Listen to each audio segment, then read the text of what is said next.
जातिगत समीकरण गाजीपुर में ज़्यादा हावी रहता है और ओम प्रकाश राजभर किसकी तरफ जाते हैं लोकसभा चुनाव में, ये भी एक गाजीपुर के लिए महत्वपूर्ण होगा। अंसारी फैक्टर की अगर बात करें तो अंसारी फैक्टर यहाँ नहीं काम करता है। यहाँ पे जातिगत आंकड़े, जातिगत समीकरण काम करते हैं। यूपी में जब भी चर्चा होती है राजनीति की तो चर्चा होती है बाहुबलियों की और चर्चा होती है उनके इलाकों की। ऐसा ही एक इलाका है गाजीपुर, जहां पर दबदबा है मुख्तार अंसारी और उनके भाई अफजाल अंसारी की। और इस लोकसभा सीट पर अफजाल अंसारी 2004 के बाद से 2 बार चुनाव जीत चुके हैं। और ऐसे समीकरण हैं कि यहाँ पर उनकी जीत, या कहें कि विपक्ष की जीत जिसमें सपा और बसपा आती है, वो लगातार होती रही है। ये जीत सिर्फ बाहुबलियों के दबदबे की नहीं है, बल्कि ये जीत है यहाँ के जातीय समीकरणों की।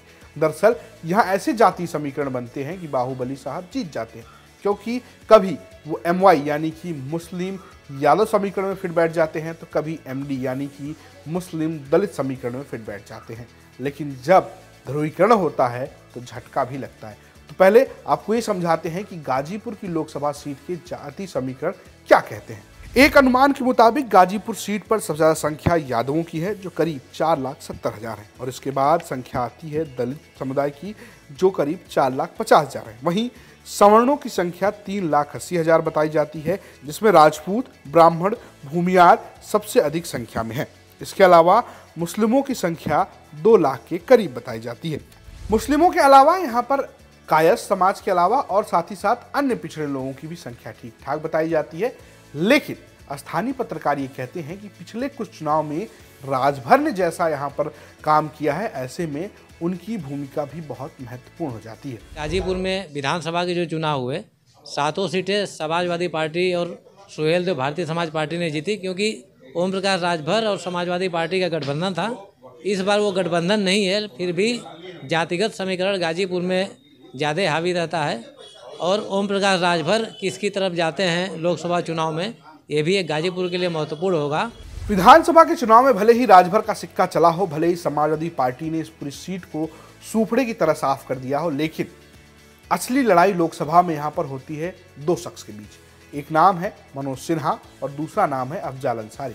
अगर आप देखें तो पहले यहाँ पर कभी कांग्रेस तो कभी CPI का वर्चस्व रहा, लेकिन ये तोड़ने का काम यहाँ के साइलेंट परफॉर्मर कहे जाने वाले मनोज सिन्हा ने किया। मनोज सिन्हा ने 1996 में पहली बार BJP के लिए सीट जीती और वो खुद लोकसभा गए। लेकिन 2004 से ये जो लड़ाई है, ये चूहे बिल्ली का खेल है अंसारी परिवार और मनोज सिन्हा के बीच, वो जारी हो गया। 2004 में अफजाल अंसारी समाजवादी पार्टी से चुनाव लड़ते हैं और वो मनोज सिन्हा को मात देते हैं। 2009 में यहाँ से राधे मोहन सिंह समाजवादी पार्टी से चुनाव जीत जाते हैं। वहीं 2014 में फिर मनोज सिन्हा अफजाल अंसारी को मात देने में सफल रहते हैं। लेकिन 2019 में जब सपा और बसपा का गठबंधन एक साथ होता है, तो बसपा के टिकट पर अफजाल अंसारी मनोज सिन्हा को हराने में सफल हो जाते हैं। जब दोनों पार्टियां एक साथ थी, तब किसी तरीके से मनोज सिन्हा को अफजाल अंसारी हराने में सफल रहे पिछली बार।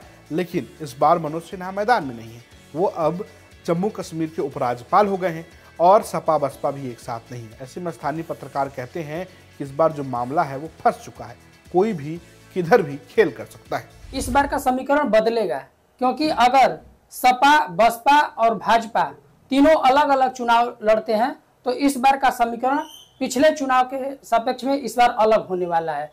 और इस बार यदि जहां तक आप पलड़ा की बात कर रहे हैं, तो अभी किसी का कहना ठीक इसलिए नहीं है, क्योंकि जब तीनों अलग अलग मैदान में होंगे तो लड़ाई कांटे की होगी, त्रिकोणात्मक होगी। अंसारी परिवार के इस गढ़ में क्या BJP अपना कमल खिला पाएगी, या समाजवादी पार्टी की साइकिल चलेगी, या मायावती का अपना हाथी चलेगा, या राजभर जहां जाएंगे वहां मजबूती होगी, यह भी बहुत क्लियर नहीं है। हालांकि यहाँ पर अगर आप जातीय समीकरण देखेंगे तो ये कहीं ना कहीं सपा या बसपा के लिए फायदेमंद होता हुआ दिखता है। ये तो रही बात गाजीपुर लोकसभा सीट की। ऐसे ही उत्तर प्रदेश की 80 लोकसभा सीटों के बारे में हम आपको बारी बारी से बताते रहेंगे। ये स्टोरी आपके लिए गाजीपुर से हमारे सहयोगी विनय ने भेजी थी। प्रस्तुत किया मैंने, रजत ने, और कैमरे के पीछे रंजीत। देखते रहिए यूपी तक। नमस्कार।